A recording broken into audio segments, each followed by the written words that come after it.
Salatiga, sebuah kota kecil seluas 56 km persegi yang berada di jantung Provinsi Jawa Tengah. Kota yang berada di kaki Gunung Merbabu ini dinobatkan sebagai salah satu kota yang paling toleran di Indonesia oleh hasil penelitian Setara Institute for Democracy and Peace, meningkat dari posisi kedua pada 2 tahun lalu. Lebih dari 180.000 jiwa penduduk yang terdiri dari sekitar 30 suku dapat hidup bersama. Tak salah jika sebutan Indonesia Mini disematkan untuk kota ini. Rumah-rumah ibadah dari berbagai agama tersebar di sudut-sudut kota. Bahkan di Jalan Jenderal Sudirman ada juga masjid dan gereja yang berdiri berhadapan. Perbedaan budaya dan keyakinan tak menjadi halangan bagi warga untuk hidup harmonis. Konflik horizontal antar masyarakat merupakan sesuatu yang langka terjadi di sini.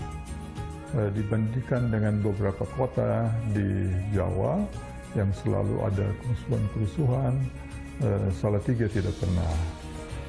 Semenjak saya di sini tahun 1970 sebagai mahasiswa, seingat saya tidak pernah ada konflik horizontal seperti itu. Sebelumnya, pemerintah memprakarsai dibentuknya Forum Kerukunan Umat Beragama pada tahun 2003. Para tokoh agama di Kota Salatiga sepakat membentuk Majelis Puasa atau Majelis Pemimpin Umat Agama Salatiga. Kedekatan antar tokoh-tokoh agama inilah yang secara efektif meredam potensi konflik di masyarakat.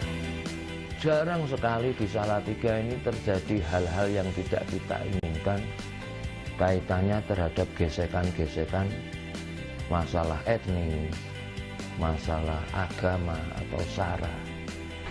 Itu alhamdulillah tidak pernah terjadi. Karena apa? Lah itu tadi, tokoh-tokohnya yang ada di atas bisa mesra, guyon bersama. Kedekatan antara tokoh-tokoh agama ini memang menjadi salah satu potensi besar di Kota Salatiga. Kondisi masyarakat yang kondusif tentunya mendukung perkembangan kota. Pemerintah Kota Salatiga pun terus berupaya menjaga keharmonisan kehidupan warganya. Dengan kondisi yang sudah baik, sudah mapan, sudah aman, nyaman, dan damai ini, tentunya pemerintah juga harus mensupport. Berkaitan dengan peraturan-peraturan pemerintah, kemudian perwali tidak bertentangan dengan kondisi fakta real yang ada di lapangan, di mana Kota Salatiga ini yang sudah tercipta kota yang sangat kondusif. Meski masyarakatnya sangat toleran, bukan berarti Kota Salatiga tak terancam perkembangan paham radikalisme. Hal ini sangat disadari para tokoh agama di Kota Salatiga. Mereka pun dengan tegas menolak paham radikal dan intoleran karena dapat merusak keharmonisan yang selama ini dibina. Organisasi yang sifatnya ekstrem, radikal, intoleran, mohon maaf, Salatiga tidak butuh macam demikian itu. Kita sudah bisa menjaga masing-masing intern umat beragama. Dan kita harapkan intern umat beragama rukun, antar umat beragama rukun, umat beragama dengan pemerintah rukun. Kehidupan warga Kota Salatiga dapat menjadi cermin bagaimana perbedaan tetap dapat hidup berdampingan secara harmonis. Perbedaan tak dipandang sebagai hambatan namun menjadi potensi untuk berkembang. Interaksi antar warga serta tokoh-tokoh agama di Indonesia Mini tentunya dapat menjadi contoh bagi masyarakat yang lebih luas Negara Kesatuan Republik Indonesia. Nama saya Enggara Arsalando. Di Masjid Besar Al-Iqamah ini saya memiliki jabatan sebagai sekretaris masjid, juga merangkap sebagai marbot dan juga sering bantu-bantu di masjid.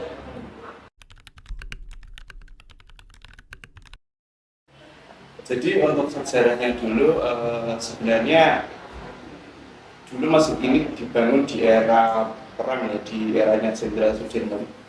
Jadi dulu saya tidak begitu tahu lengkap untuk bagaimana silsilah pertamanya. Tapi yang jelas Jenderal Sudirman dulu itu punya satu pengawal atau rangkangan, itu namanya Kiai Rono Sliko. Kemudian beliau bermukim di sini, kemudian membangun masjid ini. Dan untuk Masjid Al-Atiq sendiri itu didirikan sejak 200 tahun yang lalu, tepatnya di tahun 1832.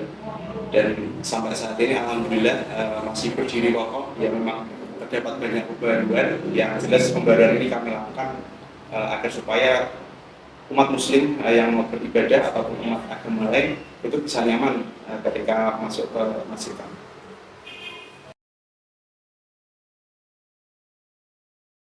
Ya, untuk kerjasama lintas agama, saya pikir di sini juga kita bersifat open ya, terbuka ya. Jadi semisal mungkin di sekitaran masjid kami itu juga tidak sedikit teman-teman atau saudara-saudara kami dari umat beragama lain. Terkadang seperti yang saya jelaskan di pertanyaan kedua tadi, jadi memang kami open kalau misal ada teman-teman yang mungkin musafir mau tidur di sini selama 1 atau 2 hari itu boleh. Kami tidak membatasi agama apapun, silakan kami terima dengan lapang hati. Kita juga sediakan makan dan minuman juga, itu yang sering kita lakukan sih untuk saat ini. Untuk kegiatan rutin kami di sini itu yang pertama ada pastinya sholat 5 waktu ya, sholat ibadah 5 waktu itu sudah pasti kita laksanakan di sini. Kemudian setiap hari Minggu kita juga ada pengajian Ahad pagi, pengajian yang dilaksanakan setiap pagi pukul 7 sampai pukul 9. Kemudian ada yang namanya kita punya kegiatan itu namanya cangkruan.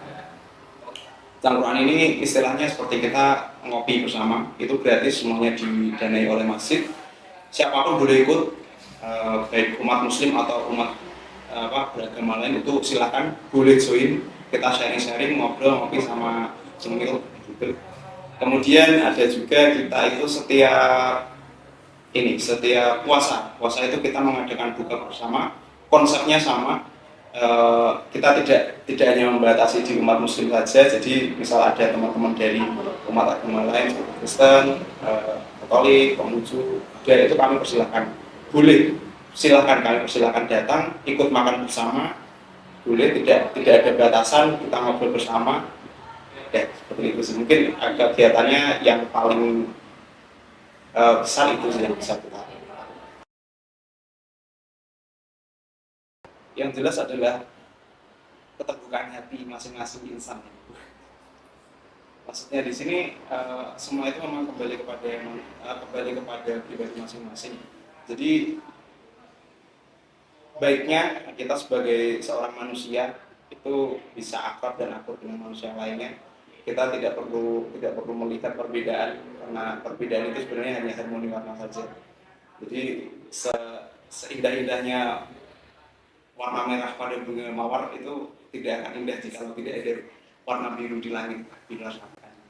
Jadi baik sekali kalau misal walaupun kita berbeda, jadi silakan pribadinya itu juga dibuat indah. Jadi perbedaan apapun pasti akan bisa diterima dengan baik. Saya harap mungkin toleransi di Kota Salatiga ini bisa menjadi lebih baik lagi. Walaupun sudah baik ya, masih bisa ditingkatkan lebih baik lagi sampai ke hal yang paling kecil sekalipun. Jadi tetap Bhinneka Tunggal Ika, walaupun berbeda-beda kita tetap satu ya. Jangan ada gesekan sekecil apapun, itu saya harap bisa dihindari sih.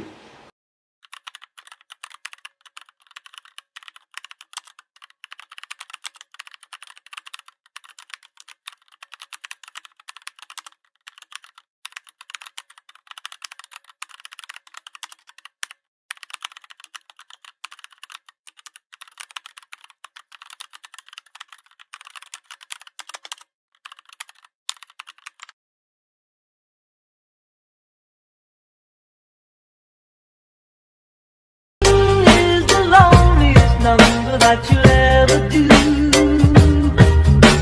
Two can be as bad as one. It's the loneliest number since the number one. One is the loneliest number that you'll